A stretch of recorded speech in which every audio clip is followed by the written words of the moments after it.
Sir, the cabbie said in heavily accented English as Jack slammed the taxi door shut behind him. Those people were... Drive. They were there first and... Jack slammed the plastic partition between them and shot him his best glare. Drive, goddammit. The guy hesitated, then his dark features registered the truth that he wasn't going to win this one. Where? There, Jack pointed uptown, where the cab was facing. Anywhere, just move. As the cab pulled into the bustling morning traffic on Central Park West, Jack twisted to peer through the rear window. The couple he'd shoved out of the way to commandeer the taxi stood at the curb, huddling against the March wind as they stared after him in open-mouthed shock, but they seemed to be the only ones. Good, as if anything about this could be called good. He faced front again and checked his arm.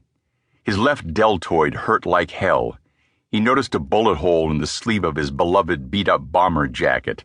He reached inside, touched a really tender spot.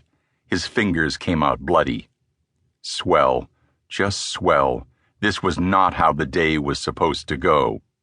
It had begun serenely enough. Shower, coffee and Kaisers with Gia, then a trip to Central Park West to drop in on the lady. He knew certain forces wanted to rid the world of her and had almost succeeded a couple of weeks ago, but he'd never expected an armed ambush. After finding the lady's apartment empty, he'd taken the stairs one floor up to Villiers' floor.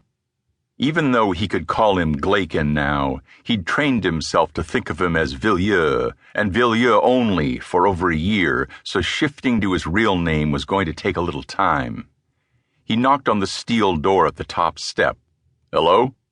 Come in, Jack, said a voice from somewhere on the other side. It's open. Inside, he found Glaeken slumped in an easy chair in the apartment's great room, sipping coffee as he stared out at the morning sky through the panoramic windows. Jack slowed as he approached, struck by his appearance.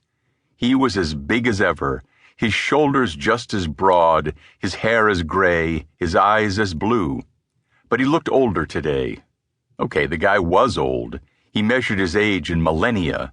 But this morning, in this unguarded moment, he looked it. Jack hadn't been by since the internet mess.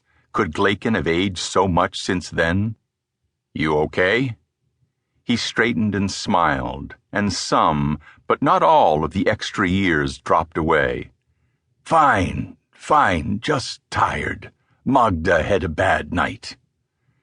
His aged wife's memory had been slipping away for years and was little more than vapor now. Glaeken radiated devotion to her, and Jack knew he'd hoped they'd grow old together. The old part had worked out, but not the together. Glaeken was alone. Someone named Magda might be in a bedroom down the hall, but the mind of the woman he'd fallen in love with had left the building. Didn't the nurse...